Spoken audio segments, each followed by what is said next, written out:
요엘서를 지난주에 우리가 묵상했습니다. 요엘서는 이스라엘의 회개를 촉구하며 시작되고 있죠.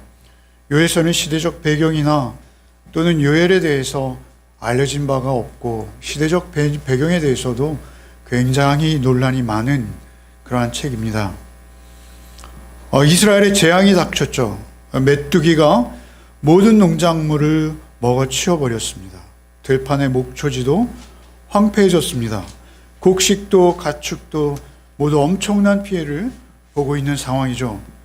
들짐승마저도 주를 향해 헐떡이며 시냇물은 모두 말랐고 들의 풀은 가뭄까지 또 불까지 모든 것이 풀 한 포기조차 자취를 감춰버린 그런 상태입니다. 얼마나 기근이 심했는지 심지어 하나님께 제사를 드려야 할 제사장들마저도 소제와 전제를 드리지 못했다라고 합니다. 소제는 곡식으로 드리는 제사요, 전제는 포도주를 부어 드리는 제사인데요. 최소한의 상번제로 기본적인 제사조차도 그들이 곡식과 포도주가 없어서 드릴 수 없는 참으로 슬픈 이러한 지경이죠. 경제적 환경이든 또는 주변의 자연 환경이든 또 삶의 여유든 최소한의 예배조차도 드리지 못할 형편이 되어버린 것이죠. 우리의 처지와 비슷하지 않습니까? 그렇게 메뚜기의 재앙만이 아니었습니다. 군대의 침입이 있었죠. 그래서 우리가 묵상한 대로 백성들의 낯빛이 하얗게 질려버린 생존도 위협받고 있는 그러한 상황이죠.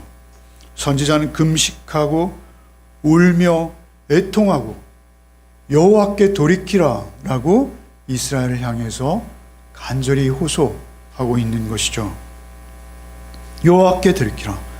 여호와께 돌아오면 혹시 여호와께서 뜻을 돌이키사 복을 내려 주실 줄 알겠느냐 라고 나팔을 불어 금식일을 정하라 라고 그들에게 권유하고 있습니다. 어린아이, 심지어는 젖을 먹고 있는 갓난아이는 물론이요, 신혼부부조차 성회에 동참하라 라고 호소하고 있는 것이죠.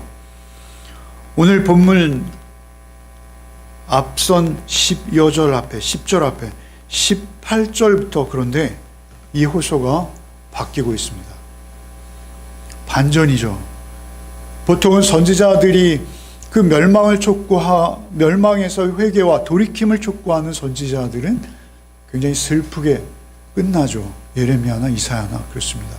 중간중간 복음이 있습니다만 안타까운 마음으로 끝을 맺는데 요엘서는 다릅니다.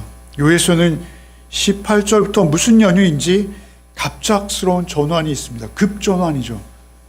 바로 어제 큐티였습니다. 큐티를 하셨는지 모르겠습니다만 18절이죠. 18절 한번 같이 읽어볼까요? 그때 여호와께서 자기의 땅을 극진히 사랑하시어 그의 백성을 불쌍히 여기실 것이라. 이제껏 눈물의 돌이킴을 호소하던 선지자의 음성은 잦아들고 없어지고, 그리고 여호와께서 주어로 등장합니다. 여호와께서 주어로 등장합니다. 그리고 이제 여호와의 음성이 들려오기 시작하는 것이죠. 이 땅을 극진히 사랑하시어 그 백성을 불쌍히 여기시겠다 라고 갑자기 여호와께서 쑥 들어오시는 거죠. 여호와께서 자기 땅을 극진히 사랑하사. 여러분, 땅은 말이죠, 어떤 땅입니까? 가나안 땅입니다.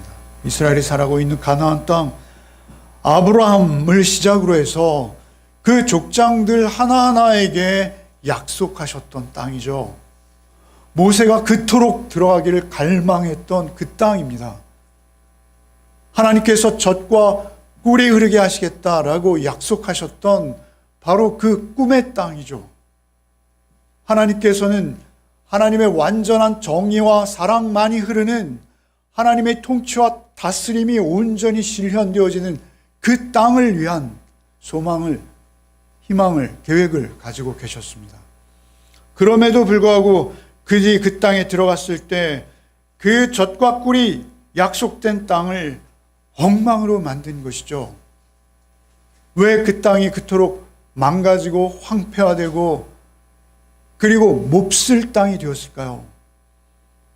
그것은 그들이 하나님을 향해 등을 보인 것입니다. 배교한 것이죠. 우상 숭배한 것입니다.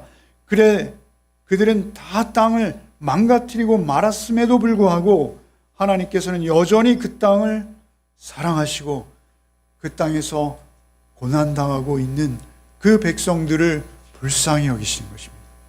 긍휼히 여기시는 것이죠. 은혜롭고 자비롭고 노하기를 더디하시며 뜻을 돌이키사 재앙을 내리지 아니하시는 하나님께서 이제 하나님의 의지와 하나님의 결단으로 이 재앙으로부터 돌아서도록 그 때를 정하시는 것입니다. 그리고 하나님께서 찾아오시는 것이죠. 여호와께서 그 땅을 사랑하사 할 때 그 사랑이라는 단어는 엉뚱하게도 다른 곳에 무엇으로 해석된다 그랬어요? 사랑이라는 단어가 다른 곳에선 무엇으로 해석된다고요? 전혀 우리가 이해가 되지 않는, 납득이 되지 않는 질투라는 단어로 해석되어진다. 어제 큐티이고 그렇습니다만 안 하셨나요? 그래서 저는 지금 간략하게 넘어가고 있는 겁니다. 다 내용을. 사랑하신다라는 그 말씀을 질투라는 그러한 단어로도 번역한다라고 말씀드렸습니다. 사랑은 무엇입니까? 어떤 한 대상을 향한 집착이 사랑입니다, 사실은. 어떤 한 대상을 향한 집착이 있을 때 말이죠. 그 대상을 누군가가 뺏어갔을 때 말이죠. 내가 사랑하는 그 집착하는 대상을 무엇인가에게 빼앗겼을 때 말이죠. 우리는 어떻게 됩니까? 열받죠. 열받습니다. 열받으면 어떻게 됩니까? 뜨거워집니다. 사랑도 뜨거움이고요. 질투도 뜨거움입니다. 그래서 질투하지 않는다면 사랑하지 않는 것이다. 이런 말씀을 여러 번 드린 적이 있습니다. 그래서 이전 성경에는 여호와께서 그 땅을 사랑하사가 아니라 여호와의 중심이 그 땅을 향해 뜨거워사, 뜨겁다라는 표현을, 뜨겁게 달구어지는, 공동 번역에는 가슴이 탄다라는 표현을 썼다 했죠. 그렇게 번역하는 것이죠. 여러분, 하나님께서 말이죠. 한낱 피조물일 뿐인 나를 말이죠. 빼앗긴 것에 대해서 질투하시는 거예요. 사랑하시기 때문에. 하나님께서 주어가 되셔서 이제 사랑을 말씀하시고 그리고 하나님의 육성이 터져 나오기 시작하는 것입니다. 하나님의 언약을 실현시키시기로 작정하신 것이죠. 그들이 그토록 배반했음에도, 배역했음에도, 여러분, 그들이 어디에 지금까지의 대목에서 그들이 마음을 찢고, 옷이 아니라 마음을 찢고 여호와 하나님께 돌이켰다라는 그런 표현은 없어요.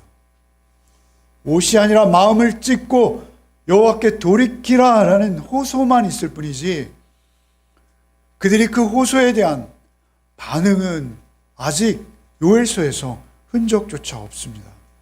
그럼에도 불구하고 하나님께서는 일편단심, 그 신실하심, 그 미쁘심으로 당신의 언약을 따라서 그들에게 다시 찾아오시는 거예요.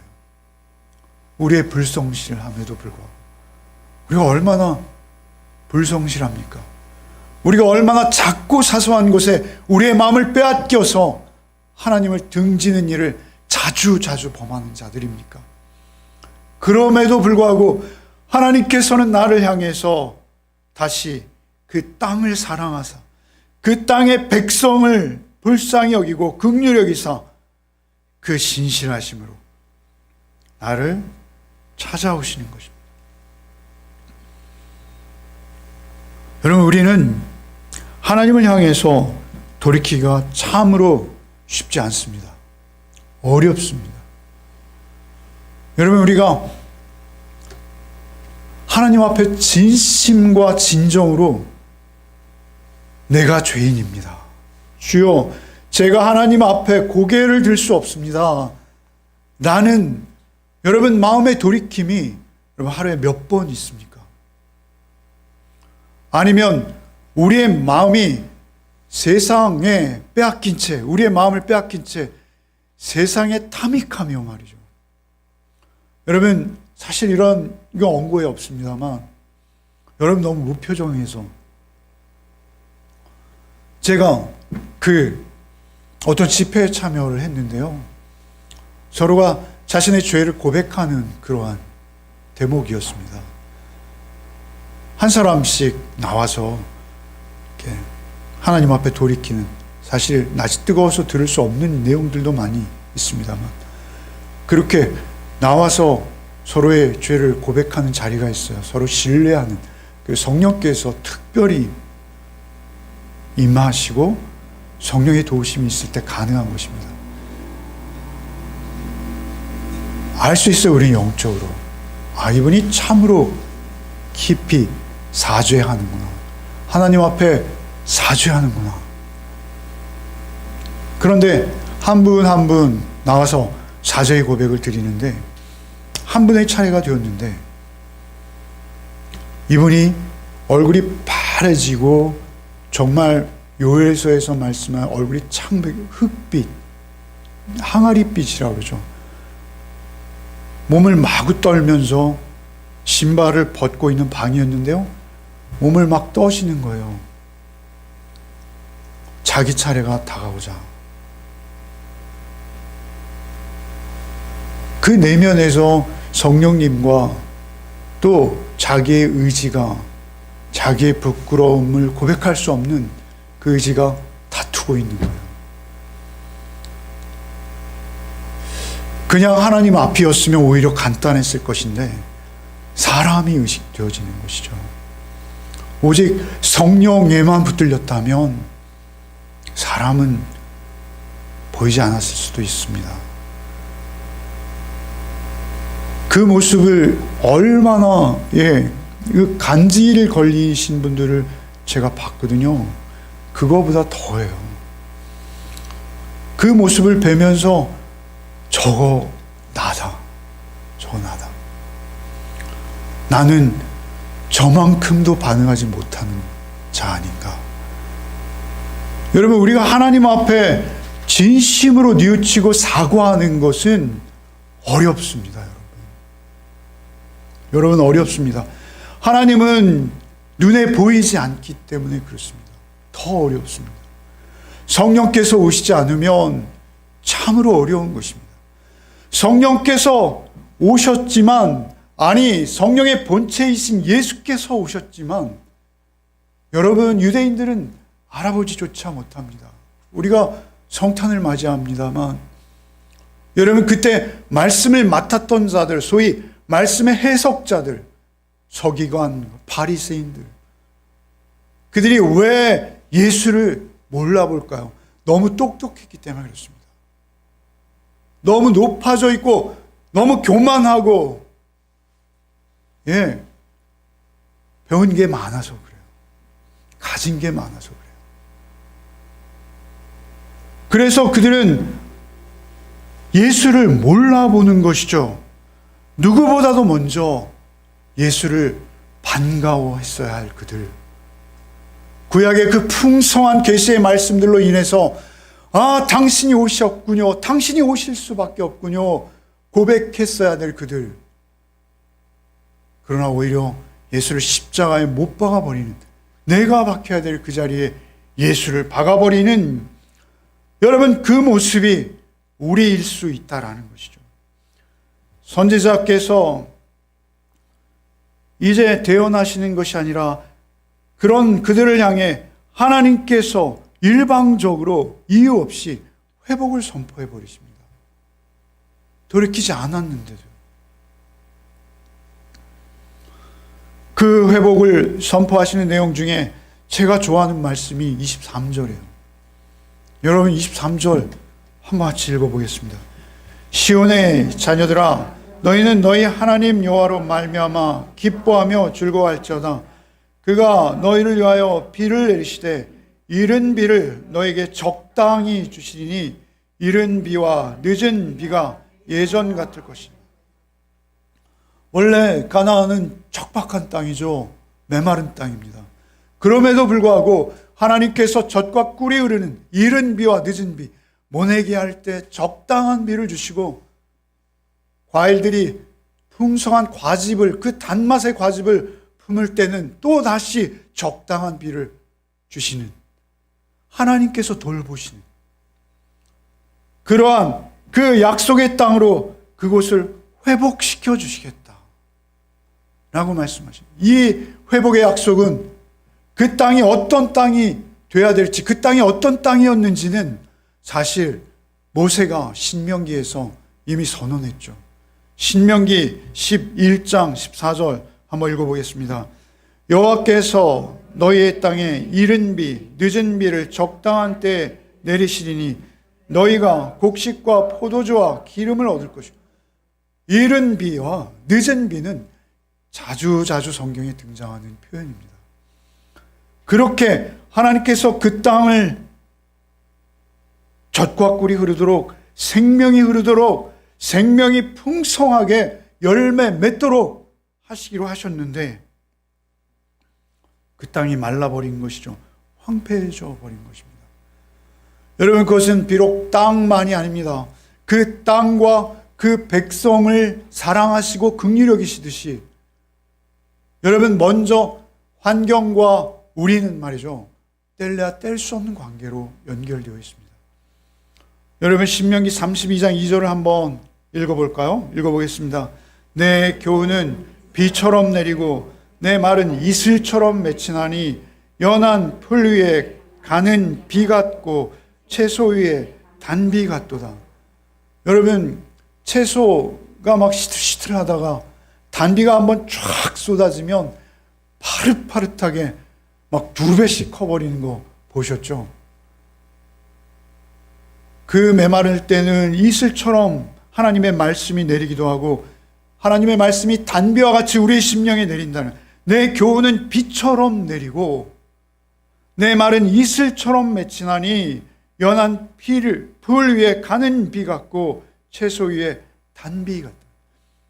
연한 풀은 연하게 내려주시는 거예요. 연한 풀 위에 가는 비, 마치 그 스프링클러에서 왜 안개처럼 내리는 그러한 가는 비를 내려주시고, 그리고 채소, 든든한 채소 위에는 단비처럼 쏟아부어 주시고, 적당하게 그 각각의 형편, 여호와의 교훈이 그렇다는 거예요.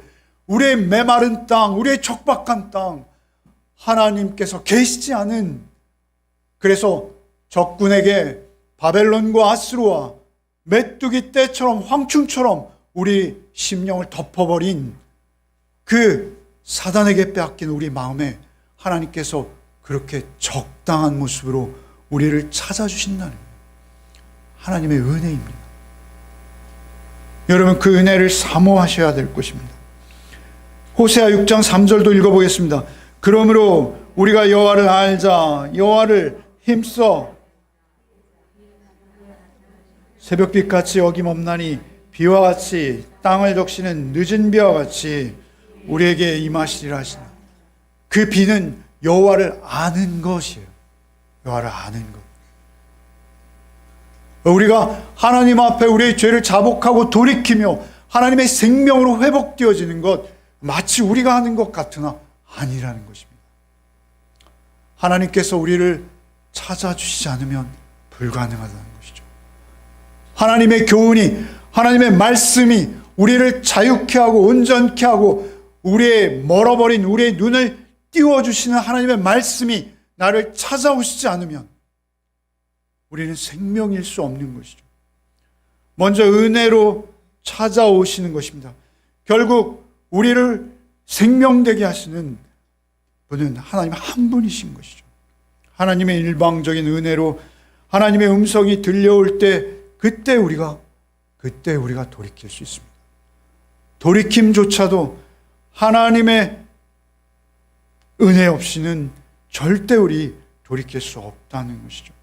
하나님의 음성이 들려올 때 우리의 메마르고 척박한 심령에 하나님의 음성이 들려올 때, 그런데 오늘 특별히 본문은 성령으로 표현하고 있는 거예요. 성령이라는 단어는 제가 누누이 말씀드렸습니다만 히브리어로 루아흐라는 단어죠. 루아흐. 이 단어는 그냥 단어 자체의 뜻은 바람입니다. 바람. 성경은 이것을 생기로 번역하기도 합니다. 우리의 흙이지만 하나님께서 루아흐로, 생기로 우리를 생명되게 하셨죠. 그래서 이 요엘 말씀은 베드로 사도께서 사도행전 2장에 오순절 성도들이 기도할 때 급하고 후련한 강한 바람으로, 바람으로 임하시는 성령을 기록하고 있죠. 그 생명이 그 제자들에게 임하는 것이죠. 예수께서 부활하셔서 제자들에게 오시며 이렇게 말씀하시죠. 요한복음 20장 21절 22절 먼저 한번 읽겠습니다.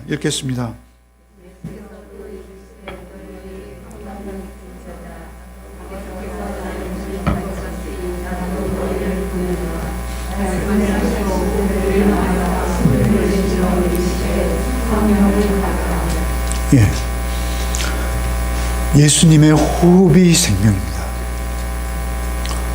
예수님의 호흡은 하나님의 생기와 같은 것이죠. 부활하신 예수께서 찾아오셔서 호흡을 하신 것이죠. 그들에게 다시 부활의 생명을 호흡하도록 하신 것이죠. 신비한 것입니다. 이 호흡을 받은 자와 이 호흡의 냄새를 맡은 자와 그 호흡으로 인해 사는 자는 다른 거예요. 바람이 불 때는 우리의 눈에 보이지 않으나 여러분, 바람이 불면 뭔가 움직이듯이 여러분, 우리가 성령을 받았을 때는 우리의 삶의 변화가 있는 거예요. 그것을 같은 영을 가진 자들은 볼 수 있도록 그 변화가 임하는 것이죠. 여러분, 호흡을 내뿜으시면서 그 제자들에게 주의 사랑이, 주의 생명이 전해져 간 그때부터 주께서는 그들의 보호자가 되시는 것입니다. 그들이 이제 그들의 예전 모습으로 사는 것이 아니라 이제 새로운 성령의 보혜사인 거예요. 보혜사. 우리를 돌보시는 분. 여러분, 뒤에 있는 이 야자수가 이렇게 있는데요. 집사님 한 분이 제가 숲속에서 설교하는 것 같아요. 그래서 너무 좋대요. 근데 사실 이 야자수가 이제 제가 그 부교역자로 있던 교회가 있습니다. 그 교회에 부목사로 있을 때 목사님께서 이 야자수를 굉장히 좋아하셨습니다. 그래서 그 목사님은 이렇게가 아니라 그냥 쫙 여기서부터 저까지 쫙 해놨는데 굉장히 크고 비싸요.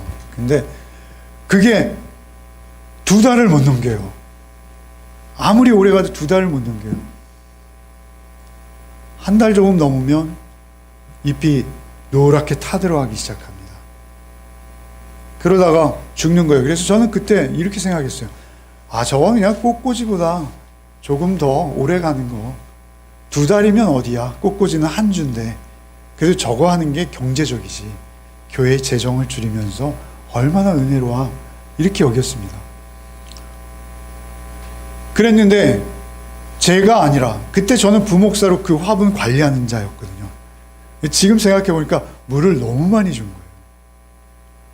그런데 집사람이 지금 이것을 관리합니다. 저는 관리 못해요. 선인장도 못 키웁니다.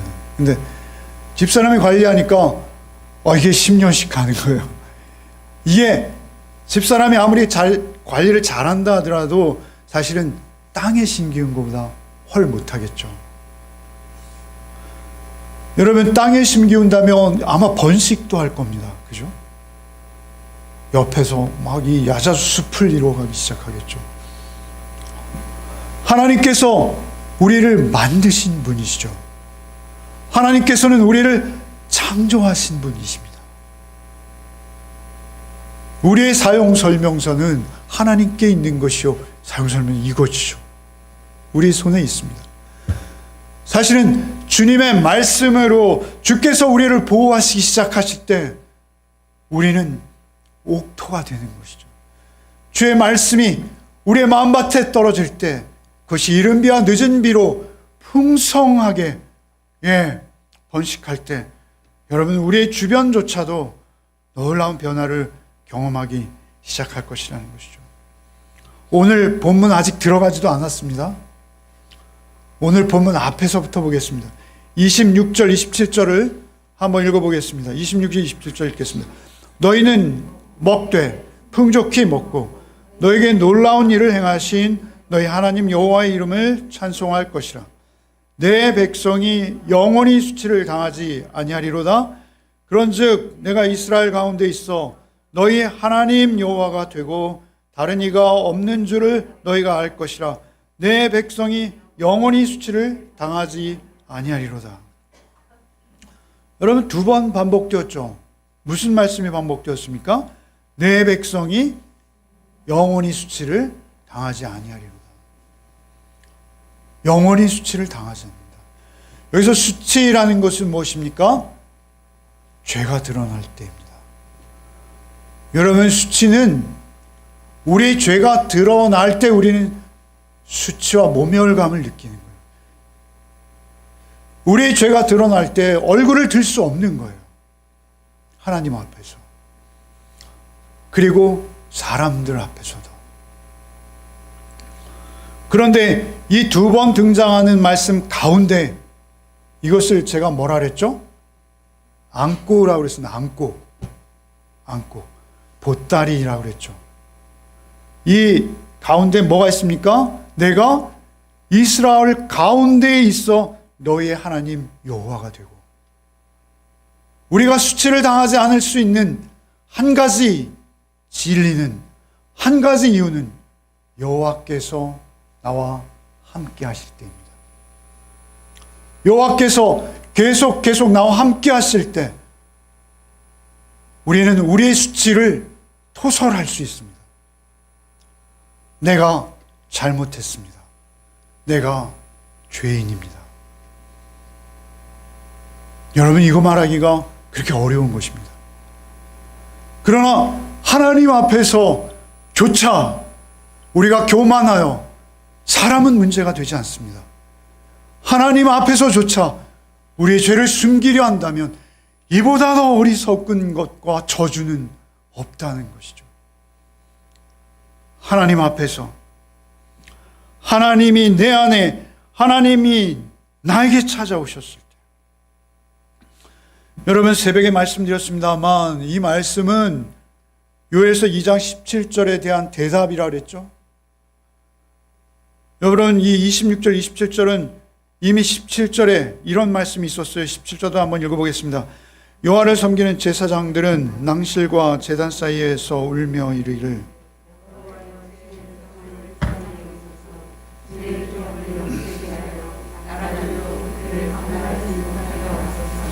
어찌하여 이방인으로 그들의 하나님이 어디 있느냐 말하게 하겠나이까 할지어다. 이방인으로 그들의 하나님이 어디 있느냐.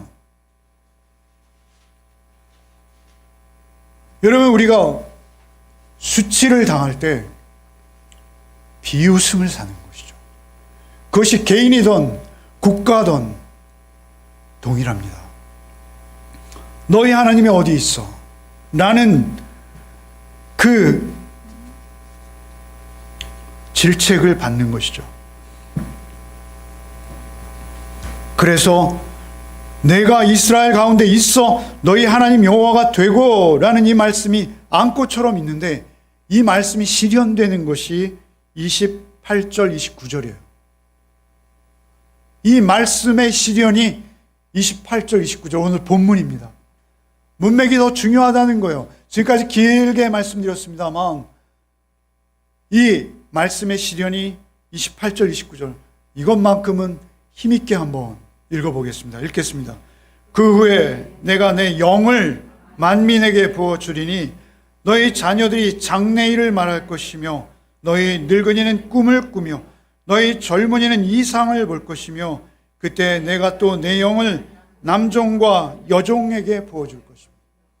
놀랍게도 하나님께서는 자신이 함께할 자들이 남종과 여종이라고 말씀하세요. 여러분, 여기 남종은 우리가 소위 말하는 나는 목사야, 나는 여호와의 종이야, 이런 거 아닙니다. 이 히브리어의 어감은 그냥 노예입니다. 노예. 그때 당시에는 인간 축에 끼지 못하는, 인간 취급도 받지 못하는 사람들이 인간 대 인간으로 상종해 주지도 않던,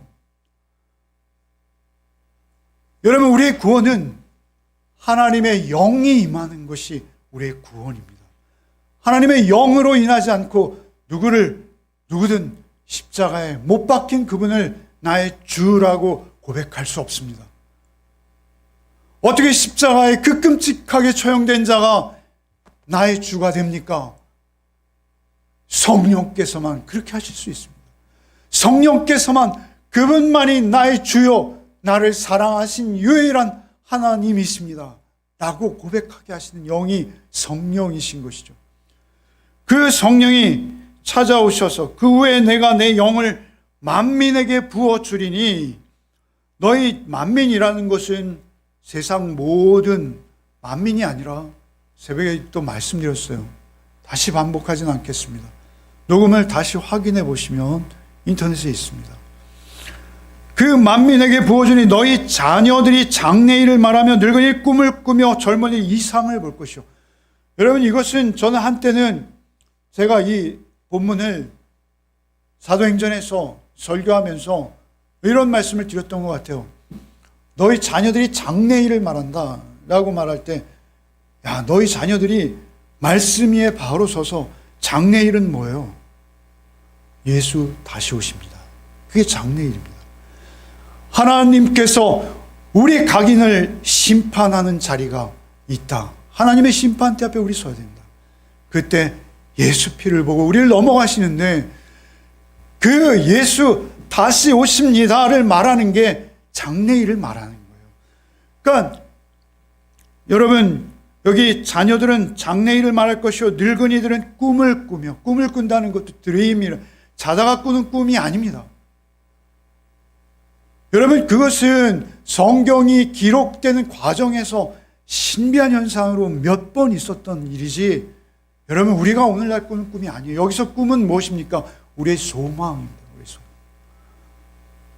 우리가 바라고 원하는 그것이 이루어지는 것을 말하는 거예요. 늙은이들에게 우리의 소망은 무엇입니까? 우리의 소망은, 유일한 소망은 가나안 땅에 들어가는 거예요. 천국에 들어가는 거예요. 요단을 건너 하나님의 영원한 나라에 입성하는 것이죠. 그게 우리의 꿈입니다. 늙은이들은 꿈을 꿀 것이요. 여러분, 또 놀라운 것은 젊은이들은 이상을 말한다. 이상은 무엇입니까? 이상은 비전입니다. 비전. 보지 못하는 것을 보게 하시는 것입니다. 그것은 무엇입니까? 그것은 동일한 거예요. 다. 꿈이나 이상이나, 여러분, 장래일이나 다 주의 말씀 안에 있습니다. 성령이 우리를 위해서 조명해 주시면 성령이 기록되게 하신 말씀 안에서 우리는 장래일을 말하고 꿈을 꾸고 이상을 찾아내는 것입니다. 젊은이들은 그 이상을 바라보며 힘을 내는 것이죠. 그런데 이 꿈이나 이상이나 이런 모든 것들이 오직 성령으로 가능한 것이요. 그것이 꼭 자녀들에게는 장래일만 말하는 것이 아니라 꿈과 이상도 같이 있는 거예요. 젊은이들에게도 역시 그런 것이죠. 이 세 가지가 우리를 흔들림 없이 주님만 바라보도록 하는 것입니다. 여러분, 이 땅은 여전히 황충들이 황폐하게 휩쓸고 있고, 여러분, 이 땅은 여전히 아수르와 바벨론의 점령하에 놓일 수 있습니다. 언제든지. 그 고난 중에도 우리는 꿈을 꾸고 이상을 보며 하나님의 나라를 소원하고 하나님의 온전하신 통치와 다스림을 소망하기에 우리는 그 자리에서 버틸 수 있는 거예요. 그 자리에서 견딜 수 있는 거예요. 흔들림 없이 주님을 바라보게 되는 것이죠. 여러분, 그래서 성령은 힘과 생명이 되는 것입니다. 여러분, 요나서 1장 4절을 한번 읽어보죠. 읽겠습니다. 여호와께서 큰 바람을 바다 위에 내리심에 바다 가운데 큰 폭풍이 일어나 배가 거의 깨지게 되었더라. 이게 성령입니다. 바람, 루아흐입니다. 여러분, 출애굽기 15장 8절 읽어보겠습니다. 주의 콧김에 물이 쌓이되 파도가 언덕같이 일어서고 큰 물이 바다 가운데 엉깁니다. 여러분, 주의 콧김, 이 바람입니다. 성령입니다. 그 바람이, 성령이 그들을 출애굽하게 하신 겁니다. 그 성령이 그 애굽의 바로의 종과 노예되었던 그들을 불러내셔서 나의 남종과 나의 여종에게 하나님이 그 꿈과 그 이상과 소원을 보여주시겠다는 것입니다. 그것을 주시겠다는 것이죠. 얼마나 놀라운 역사입니까? 우리가 지난주까지 묵상했던 사사기, 삼손에게 임한 성령, 힘입니다. 능력입니다. 여러분, 사사기 14장 6절 제가 읽겠습니다. 여호와의 영이 삼손에게 강하게 임하니 그가 손에 아무것도 없이 그 사자를 염소 새끼 찢는 것 같이 찢고, 사사기 14장 19절 말씀, 여호와의 영이 삼손에게 갑자기 임하심에 삼손이 아스글론에 내려가 그곳 사람 30명을 쳐 죽이고 맨손으로, 사사기 15장 14절 말씀에 삼손이 레이의 이름에 블레셋 사람이 그에게로 마주 나가며 소리 지를 때 여호와의 영이 삼손에게 갑자기 임하심에 그의 팔 위에 밧줄이 불탄 삼과 같이 그의 결박된 손에서 떨어지더라. 성령이 임하셨을 때 힘과 능력이 나타나는 것이죠. 이것은 그들의 눈에 보이도록 나타난 것이요, 사실은 이보다 더 귀한 힘은 무엇입니까? 그 사자의 입에서 찢겨갈 마지막 위기의 단계에 있는 그 양을, 그 사자의 입을 찢고 구해내시는 주님, 그 영이 능력이신 것이죠. 사사기 6장 34절에 여호와의 영이 기드온에게 임하시니 기드온이 나팔을 불매 아비에셀이 그의 뒤를 따라 부름을 받으니라. 누군가를 불러서 하나님의 종, 하나님의 일꾼 삼을 수 있는 유일한 힘과 능력은 성령으로부터 나오는 거예요. 기드온이 성령이 임하심에 감히 이스라엘 향해서 나를 따르라 라고 그들에게 명령할 수 있었고, 그때 그들이 놀랍게 움직이기 시작하는 것이죠. 여러분, 성령은 힘이요 능력이십니다. 먼저 우리를 세우시고 우리를 통해서 누군가에게 찾아가게 하시는 것이죠. 그러기 위해서 미가서가 말씀을 맺겠습니다. 우리에게 주시는 교훈은 무엇입니까? 그것은 하나님 앞에 우리의 고난과 재앙이 올 때 우리가 금식과 성회를 선포하고 더욱 주께 나가 구하는 것입니다. 그래서 여러분의 힘으로 되어지는 것이 아니라 여러분이 구할 때 하나님께서 놀라운 은혜로 여러분에게 주시기 위해 기다리고 계시다라는 사실입니다. 미가서 3장 8절 소선지저죠. 한번 읽어보겠습니다. 오직 나는 여호와의 영으로 말미암아 능력과 정의와 용기로 충만해져서 야곱의 허물과 이스라엘의 죄를 그들에게 보이리라. 야곱의 허물과 이스라엘의 죄를 그들에게 보이는 것, 그것은 성령의 일이시죠. 요한복음 16장 8절 9절 한번 읽죠. 그가 와서 죄에 대하여 의에 대하여 심판에 대하여 세상을 책망하시리라. 죄에 대하여라 하면 그들이 나를 믿지 아니하며